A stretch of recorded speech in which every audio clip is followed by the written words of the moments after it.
All right, are we ready? All right, so we'll call the meeting to order at 6:03. First order of business is Pledge of Allegiance.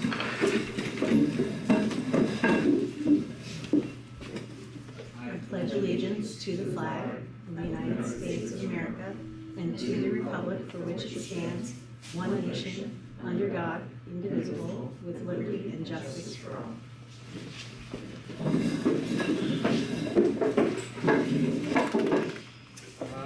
Next thing we have is correspondence, visitors, and any public comments. Do you have any comments from members of the public?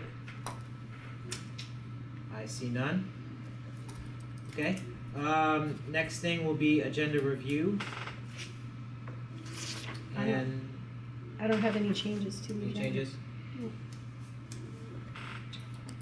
Okay. And then we'll go right into then the approval of the minutes for September 12th, 2023. Any discussion?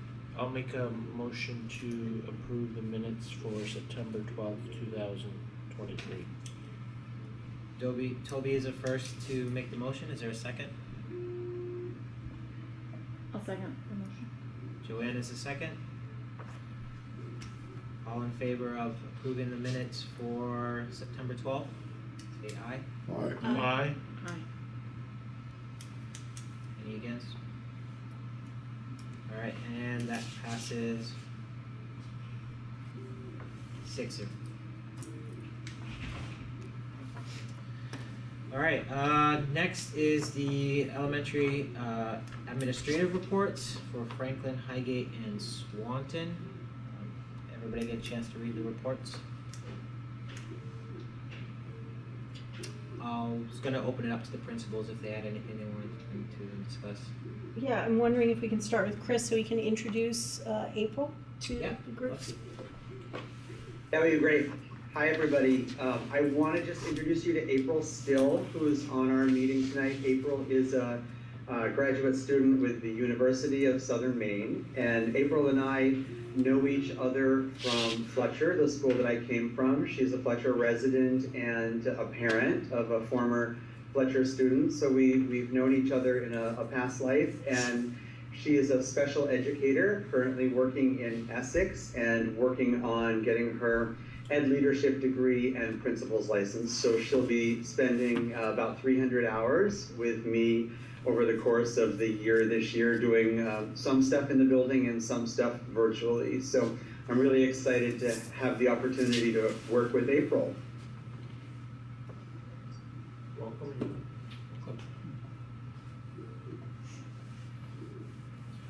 Does she want to say anything?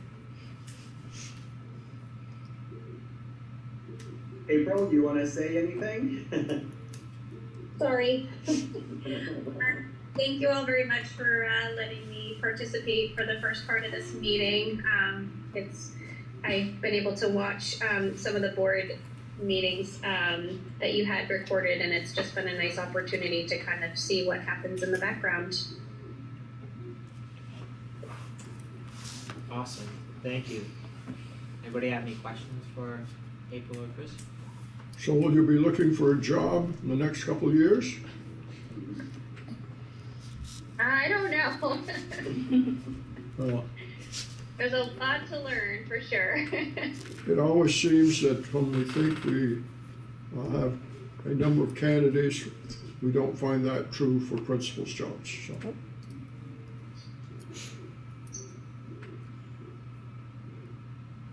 Not that I think anybody's going to retire or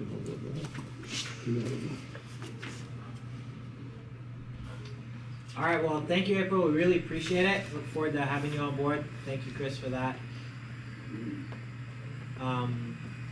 Was there anything for Franklin or Highgate that you wanted to bring forth, or questions, principals about the report? I have a comment for Joyce if she's on. She is. I'm here, Don. Joyce, are you still looking for a physical education teacher? I am. Are you volunteering? Well, I've done it, but I'm not volunteering. But there was a gentleman who worked in Swanton for many years Uh-huh. and retired. And, you know, he's a pretty energetic guy and might just I can't speak for him, but he might do something part-time. Well, if you wanna give me a call tomorrow and give me the contact info, we've definitely been looking, called the schools, we put it in print now, it's been on School Spring, and like I said, we contacted the colleges, and so, yeah, if you wanna give me a call tomorrow and give me any contact I probably information. won't, because I'm leaving early in the morning, but could Julie can come out of the office, because she just called central office and find out who that was? Absolutely. I'm Yeah. trying to think of his name right now. Absolutely. It just, if somehow we get the information, happy to do it, whatever we I'm can. trying to think, he retired maybe 3 years ago. And I worked with him a lot. He's the fellow who wanted the state sport to be skiing and snowboarding. Well, we have that program too. If I think of it during the meeting, I'll let you know, but Okay. anyway.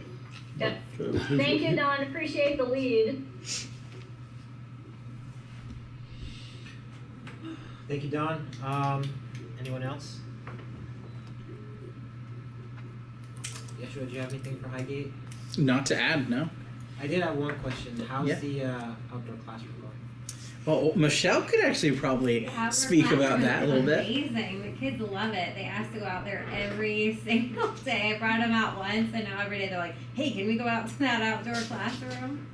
So they love it. It's really great. I was just saying to Yeshua earlier, I'm like, I think we need to get like a whiteboard out here or something. So we're gonna.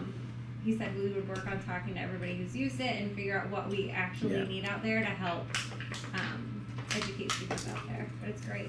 And Mr. K has been in because he is already trying to make his round into classrooms, and they're also taking kiddos out there too to use it. So, seemingly off to a good start. All right. Yeah. Good. Okay. So if nothing else, we're gonna move on to presentation and discussion. Highgate continuous improvement. Beautiful. Do you want me to stand anywhere? Do you want me to share That'd be it? wonderful, Okay, yeah. I'll do that. And then you tell me when to move the slides. Okay. So Michelle, you want to come to the table? Oh. So Michelle, if you don't remember from last year, she also came before. She is a member of the KIT team, but also getting her administrator's license to a very similar program that sounds like April is doing. And we did try to have a few other our continuous improvement team members, but apparently a lot was going on tonight, and Michelle and I are it. So we're happy to present all of this for you. So for the first meeting focus for me, I really want to just talk about what are we going to focus on this year within our leadership team based on when we had data days that you all know that we do. And then that really, I, as the leader here, have somewhat struggled with our continuous improvement team. I think when I first came on, it was really Pat's team. And so I found it hard to make it work for my vision. And I felt like after working with the team last year, we just had a really good plan of how that team was going to function. And I did want to talk a little bit about Universal Design for Learning, or UDL, just so you had an idea of how, kind of as a whole school, we're using UDL this year. So go ahead to the next one, Julie. Although it's really just...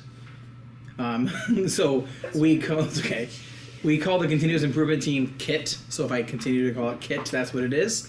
It's really our leadership team for the building. So it's comprised of myself, the instructional coaches. Oh, you're going wild. I am. I apologize. Woo! Get excited, everybody! Here's a little pre-show. But again, myself, Eric Becker, the SEL coordinator, and instructional coaches. I think we have 3 teachers, special educator, and an art teacher. So we try to have a pretty good representation. Music teacher. Oh, music teacher, thank you. Apparently it's not going well. But we have this team comprised of many stakeholders in the building. And I'm just going to kind of talk about what our plan is for the year. Can you explain to people what collective efficacy is? Yeah, so I threw in that catchphrase. Collective efficacy really means that we're going to make student achievement improvement just by believing in each other and believing that we can actually do the work together using our expertise. And I really feel like in this building, we really believe in that. We really believe the smartest people in the school is the school itself. And I really feel like that's what the continuous improvement team is doing. It's really trying to get all of our expertise working together to work towards our school goals. And there is research from Hattie that does say that does have an impact, an effect size on student achievement. A large effect. A large effect size on student achievement. And for the Title I plan, which we used to call Continuous Improvement Plan, which is why we had a continuous improvement team, but now they're called Title I school-wide plans. If you click on that image, you actually would get the plan to come up. You have seen it before, I'm sure, in some paperwork that's been given to you. This is our 22-23. We're currently revising the 23-24, so it's not actually in here, but this is where I took a lot of information, and if you scroll down, we have 3 main goals that every school comes up with. I'm causing more trouble than I You'll get am there. solving. Thank you, growth mindset leader. Actually, meant literally, you will get there. Is this also in the drive? Not yet, but I we'll put a don't know. PDF. He wasn't finished with it, so. Correct. I did have to unexpectedly be out for a number of days, so I did not complete this until I got back. I don't know why this is going to the side. I do apologize to everybody. Now it's gonna work. Beautiful.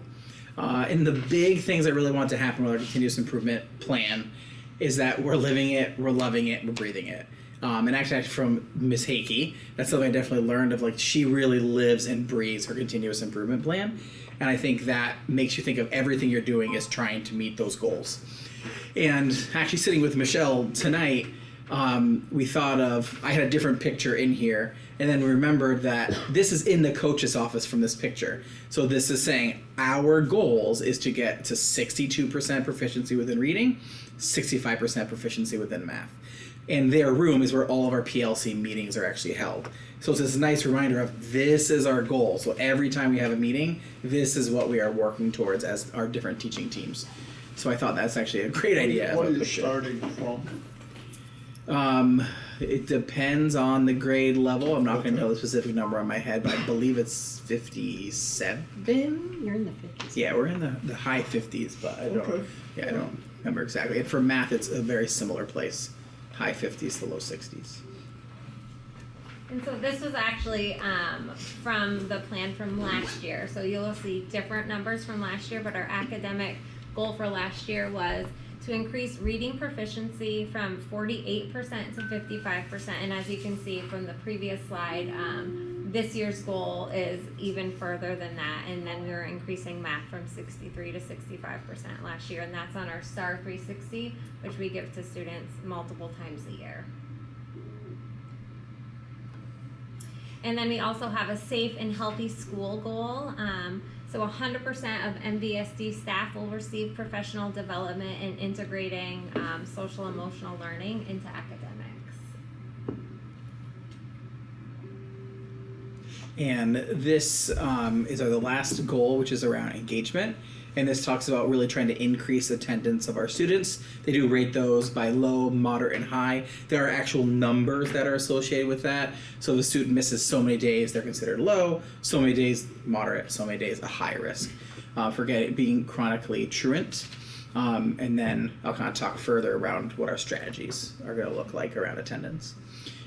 So from the continuous improvement team, we really realized we maybe need 3 subcommittees.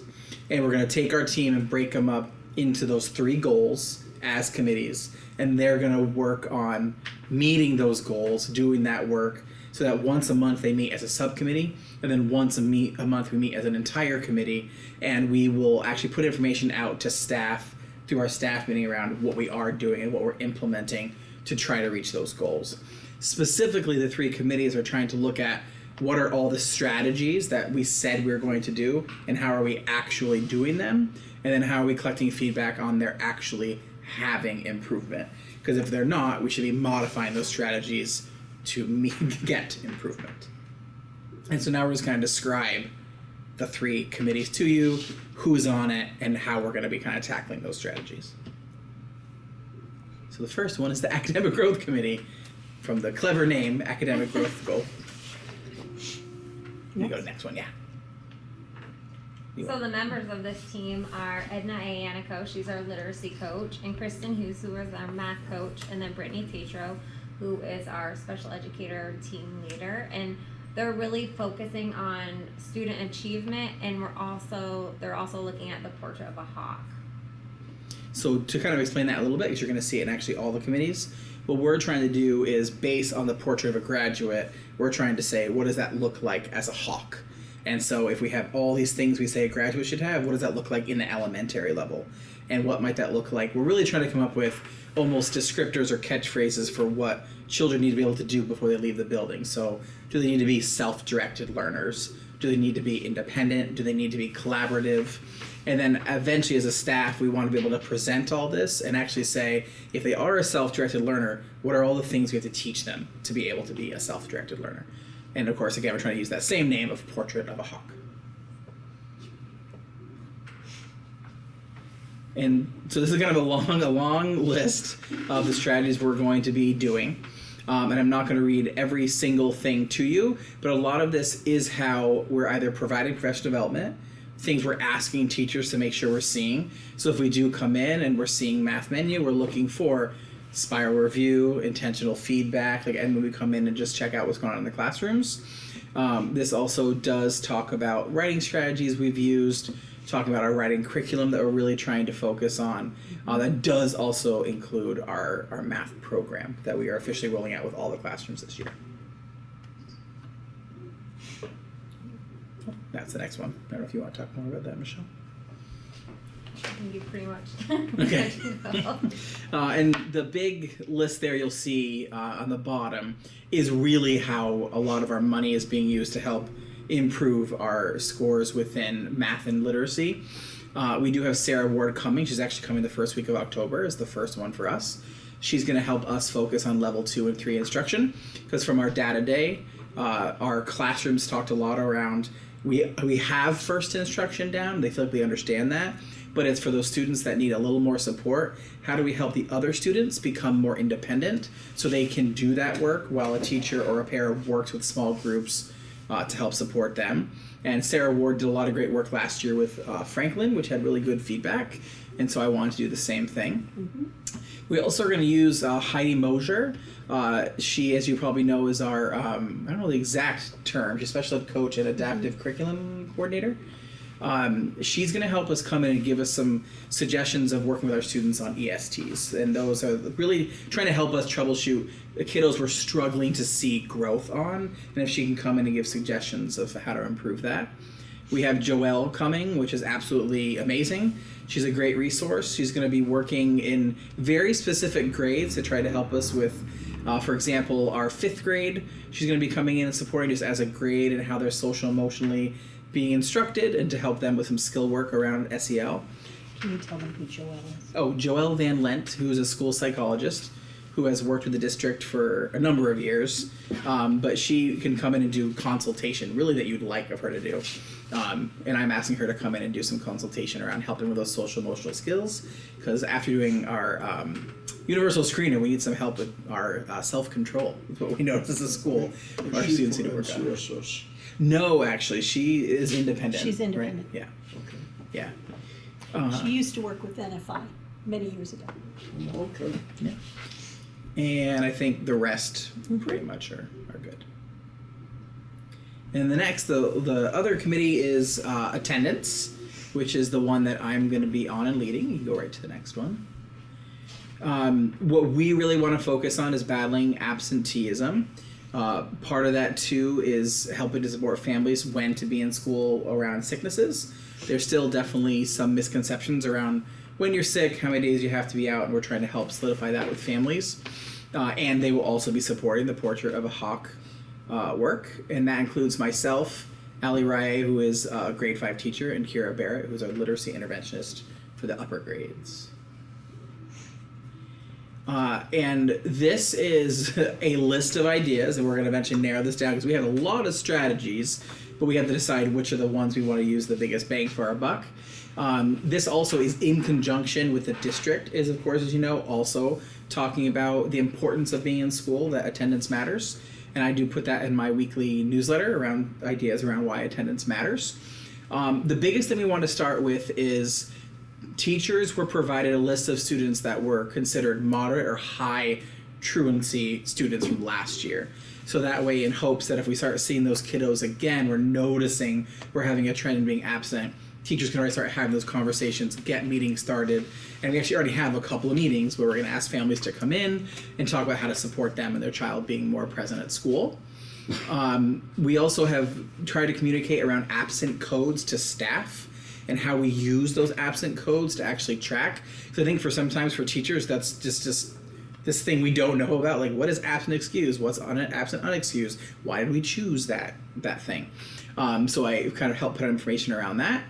And we also are going to be reviewing data monthly, and we have invited Celine Rando from MVU, who's our parent outreach or parent engagement coordinator, but she really helps us engage with families, and one of those is around truancy, but she's a breadth of knowledge and resources around how to support with those families. Actually very helpful to Highgate last year with a couple of families for sure.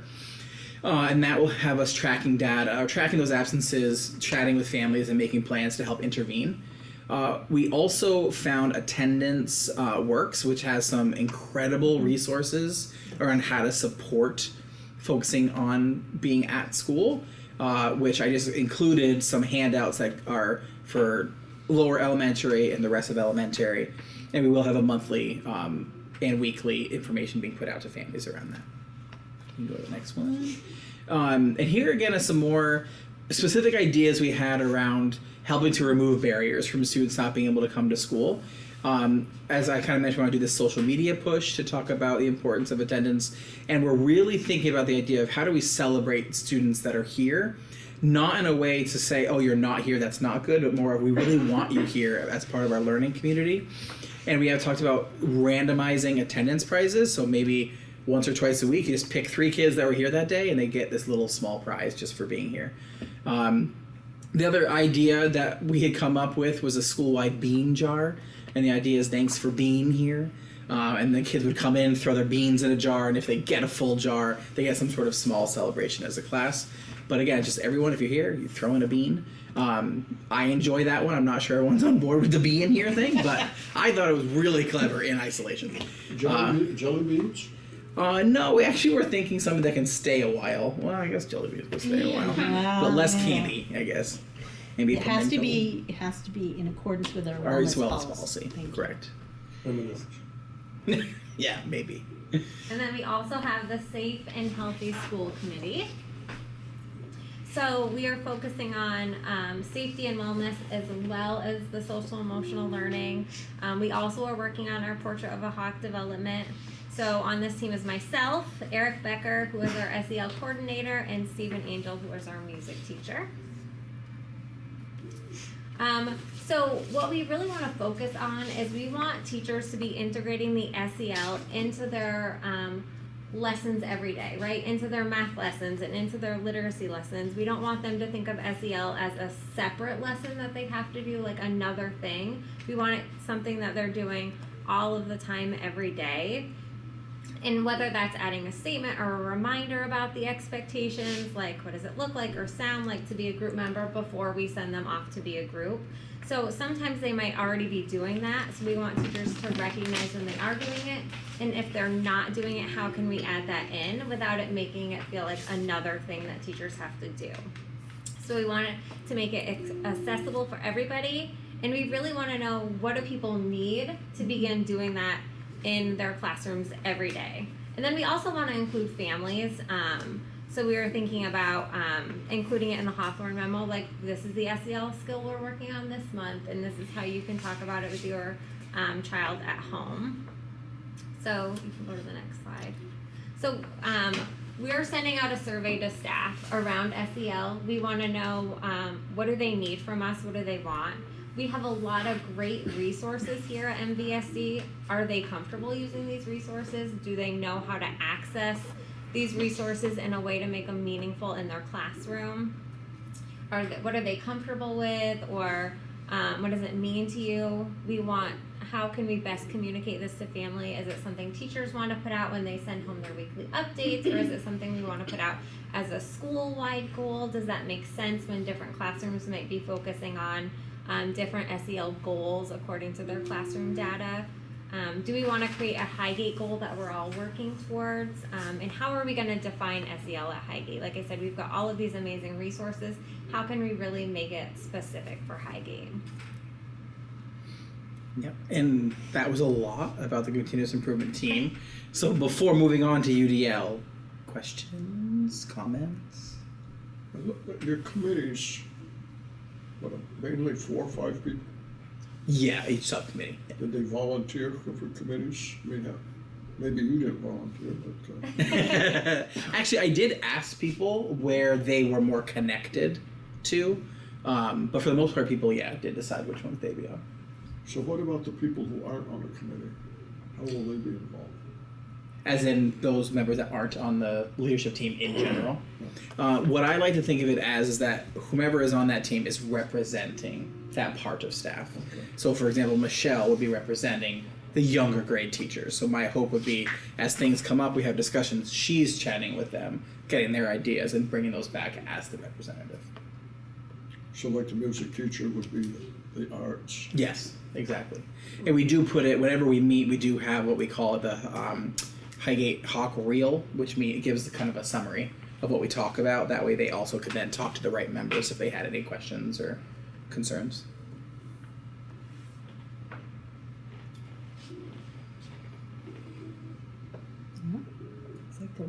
All right, UDL at Highgate. So that is Universal Design for Learning. Again, it's probably not new. You've probably gotten information about it.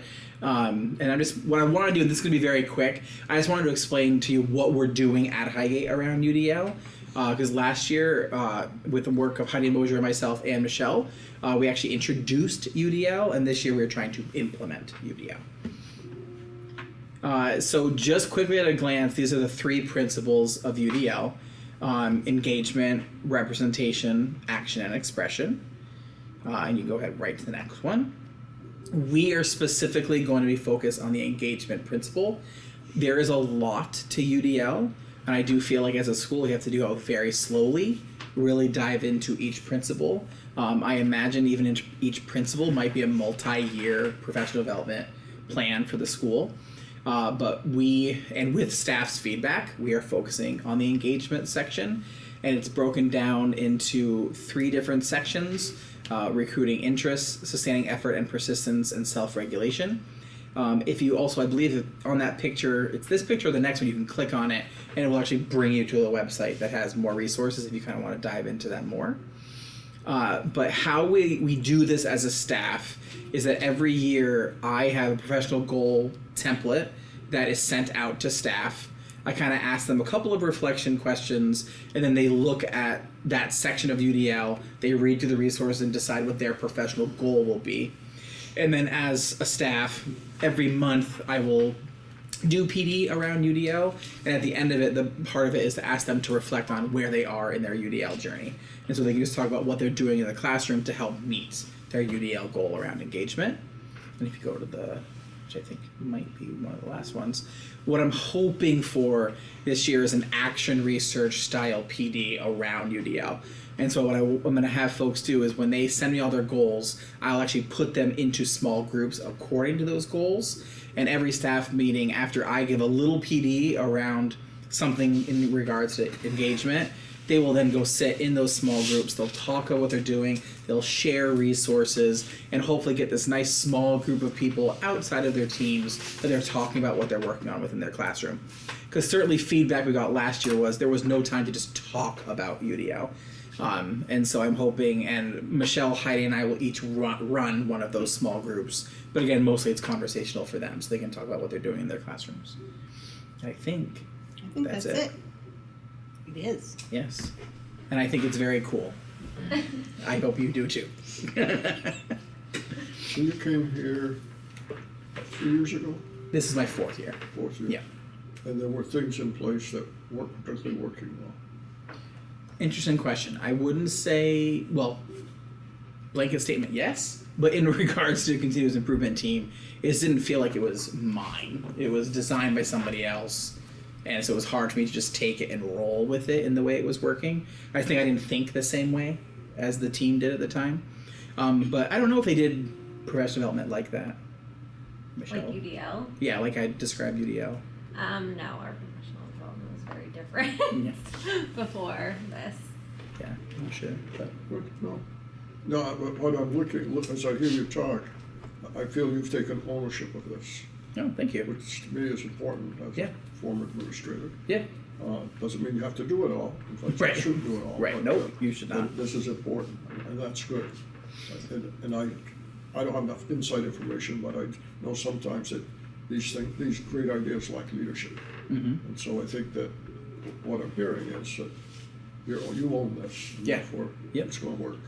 And Kosha also recommended a UDL coaching course that I did take last fall, which was very helpful to understand from a school perspective how you roll out UDL, how you should be doing it, even how to get your staff more engaged and excited about it. And I appreciated the class and the work that came from it, so I'm definitely invested.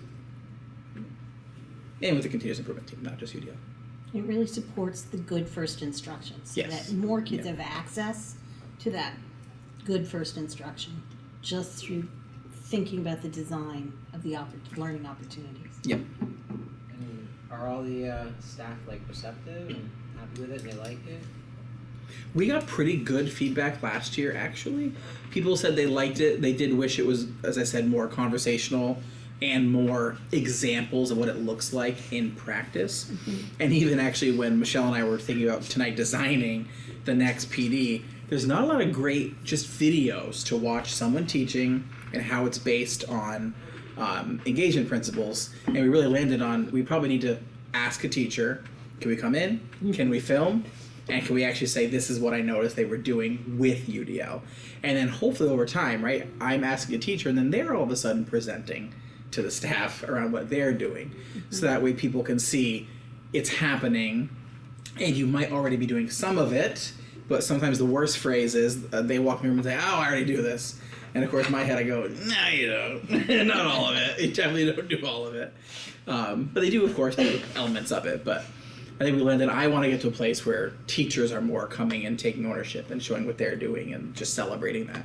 When we did our PD last year on UDL, kind of at the beginning of the year, we had these Katie Novak videos. I'm not sure if you're familiar with her, but she's like a UDL guru, and we would play the video, and then we would have some conversations, and then I think it was spring, we had a really long session. We were trying to do a couple of different modules at the same time, and so we were like, okay, we're gonna plan this as a UDL for the staff. We're gonna give them options. They can read about their it was like engagement. We did around the 3 topics. They can read about engagement or watch videos on engagement, and then they've got to figure out a way to present the information back to the rest of the staff. So each group did kind of their own thing, and they were super engaged. One of the, I think it was engagement, they came back with a rap to the Fresh Prince of Bel-Air theme song. Forgot about that. So that, and so everybody was really engaged with it, and so I think it was really eye-opening, because at first, you know, when we were just like presenting the videos, it was kind of lackluster, but then when they were able to see it in practice, and we kind of modeled the UDL, and then they were able to take it and run and show it, however, they were so engaged. It was really fun.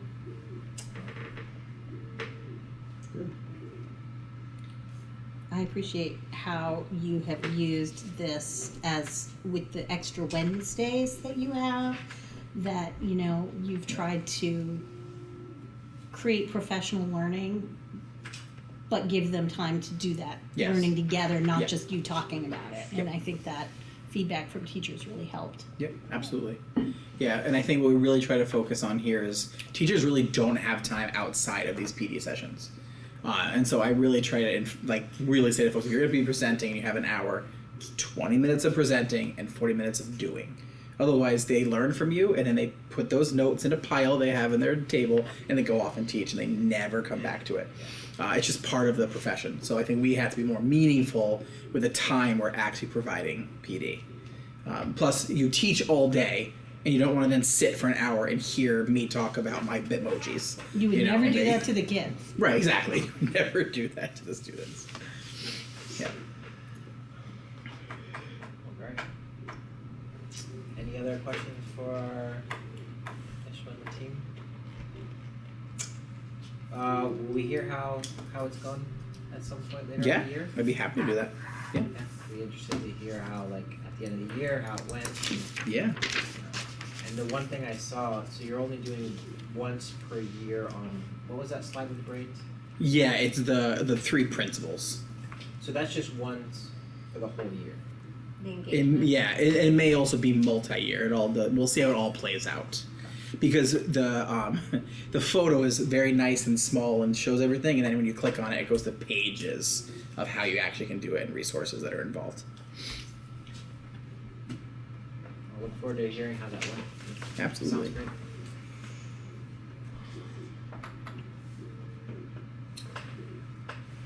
All right, well, thank you for that, Yeshua. Yes. Appreciate that. Thank you, Michelle.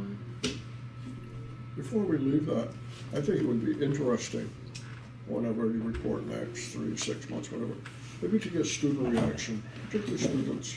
You know, Chris Dodge has done a few things that really, I feel are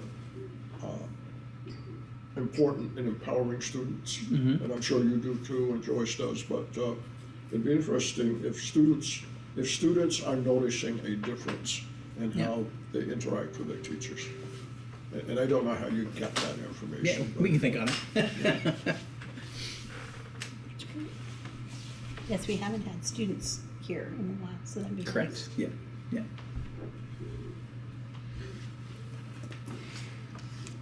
All right, well, any other questions? Okay. Thank you, Yeshua. Yeah. Appreciate that. Absolutely. Thank you. Absolutely.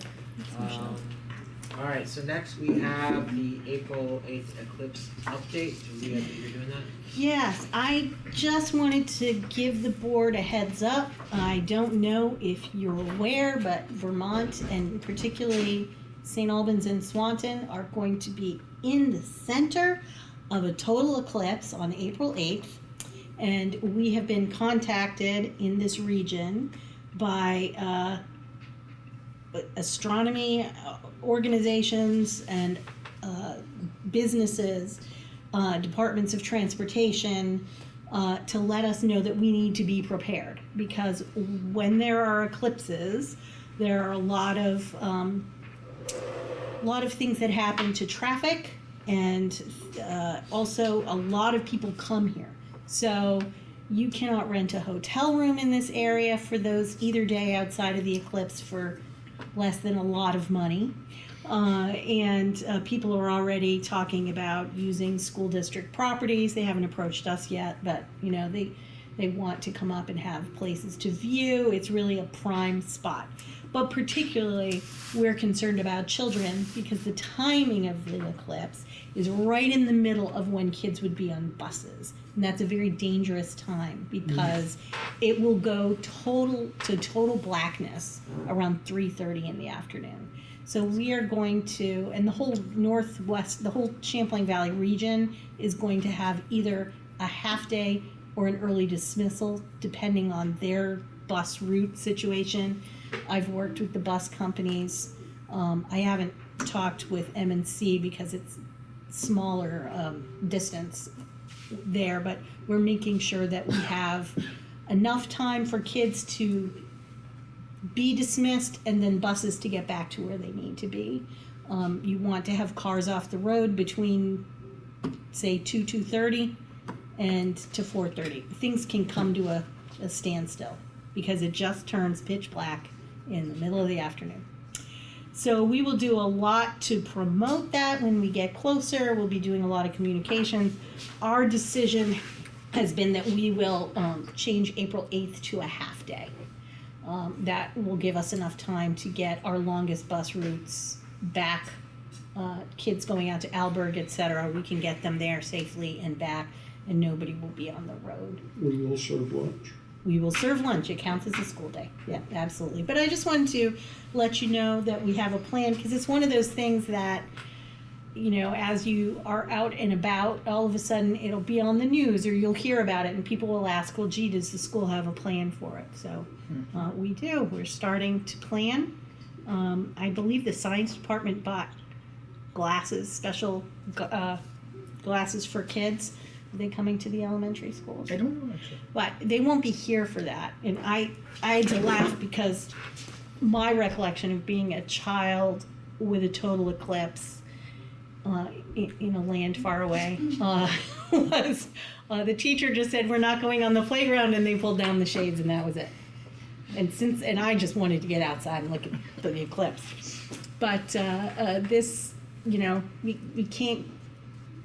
It wouldn't be really safe for kids to be out and looking at the sun. We want to get them home. And we certainly don't want buses stranded with cars coming to a standstill. Absolutely. Was there talk of just maybe having no school that day? I think we did talk about it.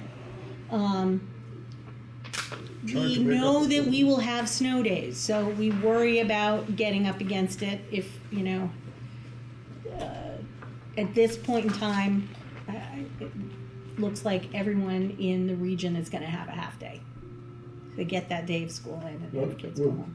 as you look at the week under the regulations, it'll be counted as a full day. It will be counted as a And full if day, we lose yep, a whole day, yep. As long as The they, other thing is you can talk about the eclipse in the morning. Yes. Which I think would be a really good lead for that afternoon. So I think it's an awesome time to prepare the kids, really.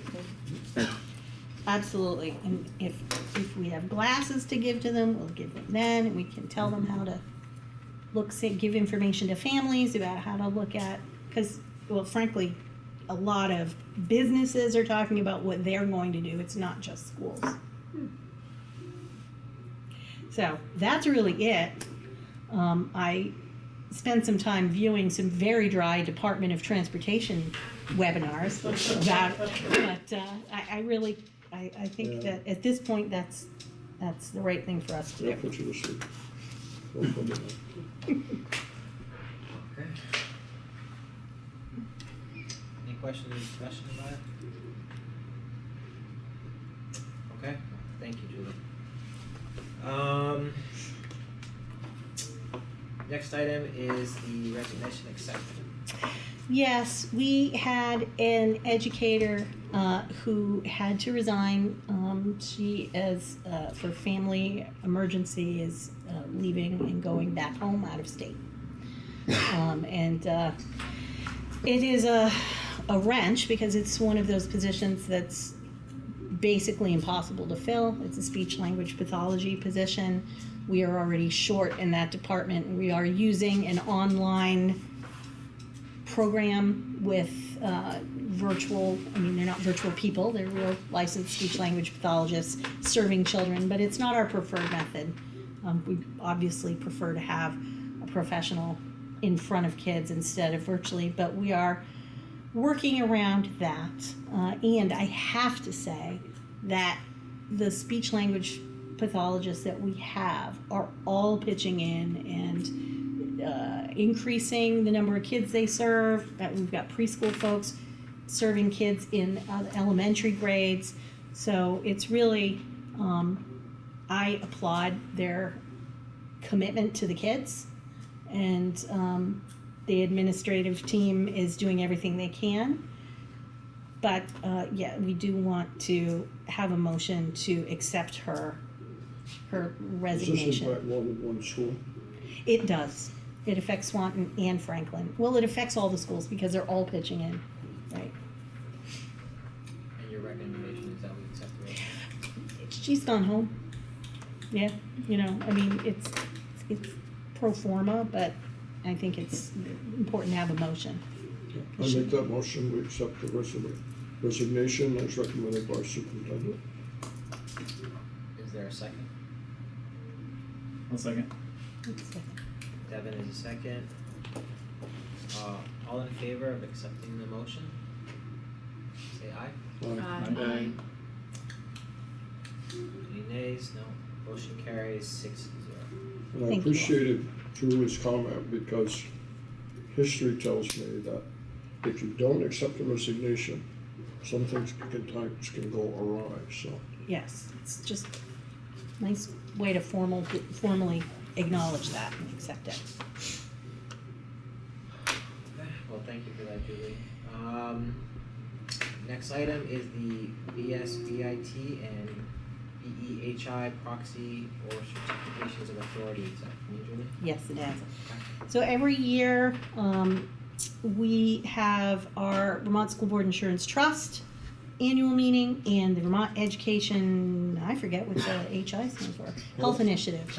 VHI, those two organizations have their annual meetings when the Vermont Superintendents and School Board Association has their fall meeting at the end of October. And I usually attend on behalf of the board. Nothing exciting is on the agenda. I think they're electing officers and probably unopposed and accepting minutes, that sort of thing. But for me to vote, you need to make a motion to authorize me to be the proxy or to have the school board chair sign the certificate of authority for both those annual meetings. They're two separate groups. I'll make that motion that our superintendent be our proxy for VSBIT and VHI. Is there a second? Second. Devin is a second. Any discussion? All in favor? Motion, say aye. Aye. Opposed? Motion will carry 6-0. Thank you. Thank you for doing that, Julie. I'm already there. It's, 1 year it was very exciting. There was controversial things, but it's usually not the case. The next is also me. Yep. Side letter of agreement. So we have had a side letter of agreement between the board and the association to encourage teachers to, if they volunteer to give up their prep period to teach a lesson for another teacher. This comes up mostly at MVU because particularly at the high school, they have longer periods. And if you are a math teacher and your math teaching colleague is out and you have prep during one of their math courses, we pay for you, if you volunteer, to cover that teacher's class. It's much better than having a study hall or having just somebody, from the office come in and supervise the class. So we do encourage it. We've had it in place for at least 2 years. And it is ready to be renewed this year. And the association and the administration has requested that we renew this side letter.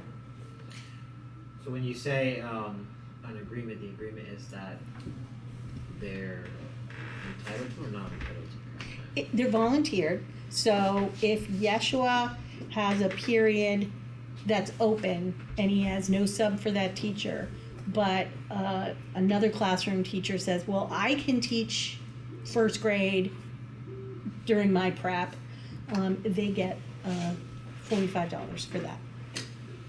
Ah, How much do we? 45. That's cheap, that's good, let's get doing more. It has worked quite well, and I think it's a seems- win-win. It is a win-win. For the students to have a substitute versus a teacher in their own school building, usually it's a bonus. And we like having it as a side letter rather than negotiating it I because think it's good, at this time it works for us. great. do you need any different verbiage aside from a motion to accept the letter of agreement? I think that's perfectly fine. Is there a motion to accept the side letter of agreement? Or do we need to authorize board chair to sign the side letter of agreement? Yes, if you approve it, then she would need Okay. to sign it, yeah. That would work too, Toby, if you're making that Yeah, motion. I'll make the motion to authorize the board chair to sign the payment to teachers for serving as class substitute master agreement side letter. Toby's first. Is there a second? I'll second it. Joanna's the second. All in favor of accepting the letter of agreement as motioned, say aye. Aye. All opposed? Motion carries 6-0. We're gonna go ahead and abstain, please. 501. 5-0-1.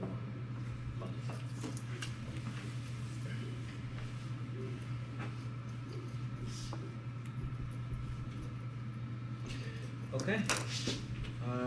Next agenda item is retreat discussion. Joanne, you wanna lead the way? Is Joyce still on? Just sent out an email last week, so I did get a few replies. I don't believe everyone replied, but from conversation with Jen, we would be looking, so October the 21st, so Saturday the 21st. And yeah, we'd be looking for morning. The reason why I sent out the email was just for soccer games or prior, agreements that anyone might have had. So looking for morning, 9 to noon, unless people are looking for lunch, 9 to 1, but I think 9 to noon would be fine. Mm-hmm. And then something is happening at the library at Missisquoi. We Jen threw out possibly coming here. Sorry. Yeah, let me actually look at the calendar. Yeah. So I guess so just there's a conflict with MVU Library. I believe there is, as per Jen's last email. Okay. So yeah, Plan B was to possibly come to Highgate. Yep, it's currently open. Okay. So Saturday, the 21st, 9 to 12. Do you want to work with Jerry on getting some Absolutely. light refreshments? Sure. Things like that. Okay, I can do that. Yes. There's a craft show. That's what's, yeah, okay. Craft show at Missisquoi. Oh, Oh, yeah. there's a craft show at Craft MVU. show, the second annual. Oh, no. I would mention. No, I don't know. There's a craft show conflict. So, Hopefully not. yeah. Maybe you can't go. There's not one here that day. Yeah. What do you mean a craft show? At MVU in the library. What's a craft show? Well, when are you doing November? We have one here too. I'll let you experience it. Oh, you you have have to to come here. Yeah, there Yeah, it really actually is very cool. Pretty much, there's a lot of vendors that this entire building will be full. The library, the cafeteria, the gym, hallways lined up with vendors who are selling whatever it is they have. If it's jewelry, if it's books, crafts, food, holiday Yeah, stuff. it's a great tradition to do your holiday shopping early. Yep. So that's happening at MVU on the 21st. Correct. Yes. So we'll come. For us, it's November, They're like getting out 16th or early. something. See, they keep, used to be they'd come in November, but then go on the first. Like, Well, actually, and it's also who used to organize the one here. Her youngest is now at MVU, so that's why she has started there. And the library and town library was two organizations are the ones now here for the craft fair. It's usually a fundraiser. good fundraiser. Yeah, yeah. That's great, Joanne. Is anyone that 21st doesn't work? So we'll say 21st, tentative at Highgate, and just maybe send out an email Yeah, for yes. Peter, Jen, and Megan. And as long as they're good with that, then that's what we'll go with. Is there anything you suggest we do to be prepared for that, or are we pretty much just following up from where we were when we left the Yeah, other? so I just did a refresher, a recap of the 3 topics that we had talked about from our last retreat, but I can send that back out in an email. Is that in the drive? It's No. not in the drive, it was just an email that I sent last week. Let's see if I heard from you last week. Okay. Usually check your emails because we're on so many committees. Alright, thank you, Joanne. So just send out that email Yes. and then we'll have to warn that. Alright, so next thing is future agenda items. We have MVO, Music Department, MVSD, Continuous Improvement Plan, and After School Update, Budget Priorities. Is there anything else? Those are topics for all of next month that'll be Okay, coming so up. all of October? Yep, Okay. giving you a highlight. Is there anything else that big coming up? Well, those are there's always something that comes up to the agenda, but those are the planned topics. Probably well, maybe November, but there'll be an update from the Ag Advisory Committee. I'm Dan not is sure. going to institute a new you know, the little subcommittee that's been meeting has Oh, we'll have committee updates. determined that we want to reach out to some of the people, some of the companies this summer who expressed interest to Elizabeth, that they would like to be more involved. So I'm sure it'll come up. Dan will bring it up probably at MVU or something. All right, great. So future board meetings, our next meeting is October 10th at the MVU library at 6 p.m. Do I have a motion to adjourn, or is there anything else to add? It's so lovely. What will we do? Peter's not We have here. a motion to adjourn. Yeah, quickly adjourn first, and then you can do what Do you have you a want. motion? I just don't feel right. Let's. So I did have a conversation with Don Rennick, if I could, on the way in. My position is up, and it's probably never too early to start getting the word out. Especially because we've kind of had trouble getting candidates in some of the communities. So I just wanted to add that my term is up, and it'll be October by the time we meet again. And November and December, people should really be mulling it over if they're wanting to give it a go, because you can wait till January, but you're in a hurry to get the signatures you need, and it's that much colder, less people want to go out. So I don't believe I'm going to be giving it another go, so I'll take this opportunity just to throw that out there for Swanton.